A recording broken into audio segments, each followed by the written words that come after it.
Welcome back to 504 Road Trips. Today we continue our drive through Virginia, heading south on Interstate 95.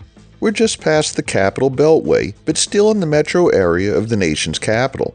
We begin at mile 170 in the unincorporated community of Springfield, one of 67 such named places in the United States, and we visited at least half a dozen of them on 504 Road Trips.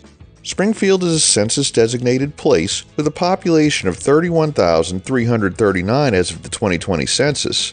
Until at least 1946, Springfield remained a quiet rural crossroads. That changed when real estate developer Edward Carr saw an opportunity to transform the area into a suburban community. With the recent opening of the Henry Shirley Highway, now I-95 and I-395, Carr believed Springfield was the last easily accessible land within 12 miles of Washington, D.C. His vision quickly took shape and the area experienced rapid growth. Springfield became a major retail hub between 1973 and 1975 with the opening of Springfield Mall, now known as Springfield Town Center.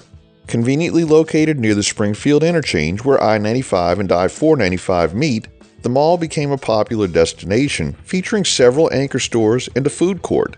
However, by the early 2000s, the mall faced challenges, including safety concerns and a decline in its reputation. In response, major renovations were undertaken to revitalize the shopping center, eventually transforming it into the modern Springfield Town Center, which continues to serve the community today. We're in Fairfax County, the most populous county in Virginia, with 1,050,309 residents as of the 2020 census. Note that we're driving the I-95 express lanes here, which we'll pay big bucks for when we reach the end.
We enter Prince William County, the second most populous in Virginia, with 482,204 residents as of the 2020 census. The county was named after Prince William, Duke of Cumberland, the third son of King George II. One of the county's most notable landmarks was the historic Old Dominion Speedway, which opened in 1948. It hosted the first commercial drag race on the East Coast and was a stop on the NASCAR Grand National schedule in the late 1950s and early 1960s. For decades, the Speedway was a hub for motorsports enthusiasts. However, in the fall of 2012, it closed due to ongoing noise complaints from nearby residents, despite the fact that the facility had been in operation long before many of the surrounding homes were built.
As we drive the express lanes, there are occasionally ramps labeled local exits. These ramps just bring traffic from the express lanes to the local lanes, and the signs show what exits are coming up on the local side.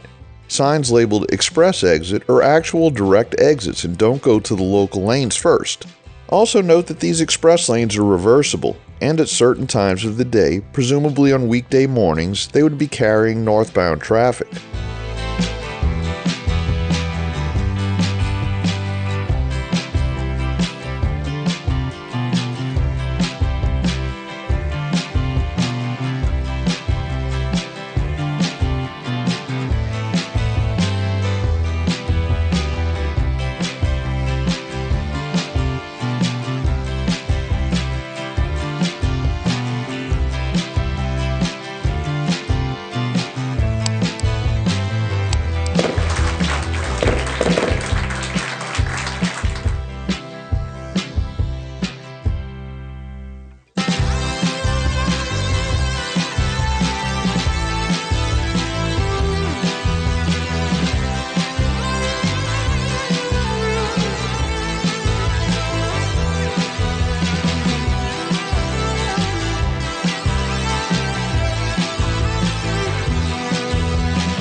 we enter Stafford County, one of the fastest growing and highest income counties in the United States.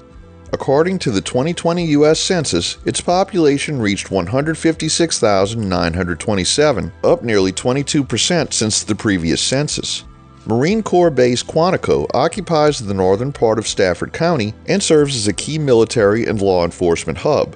The Stafford side of the base is home to the FBI Academy, the FBI National Laboratory, and the headquarters of the Naval Criminal Investigative Service, or NCIS, making it a significant center for training and forensic investigations.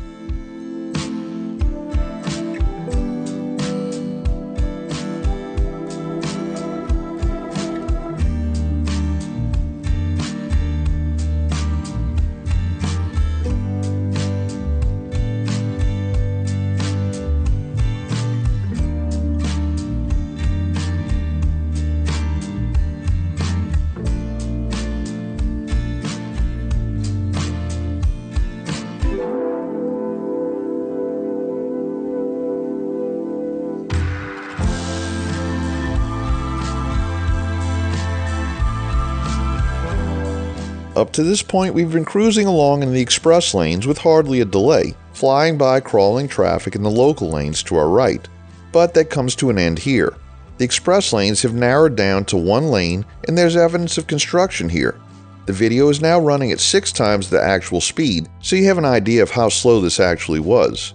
Unbeknownst to us, the express lanes were about to end, and the construction barrels you see are related to the extension of the express lanes.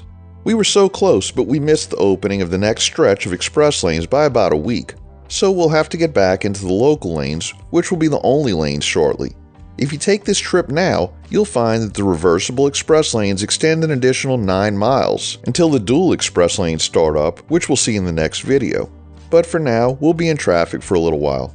Our toll as we left the express lanes was $28.35, the highest toll we had paid and the last in this part of the country.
We conclude today's video at mile 143.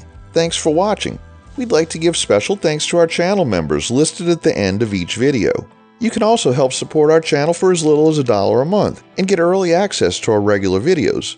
Or it doesn't cost you anything at all to give us a thumbs up, share on social media, subscribe, leave a comment below, and join us for our next 504 road trip.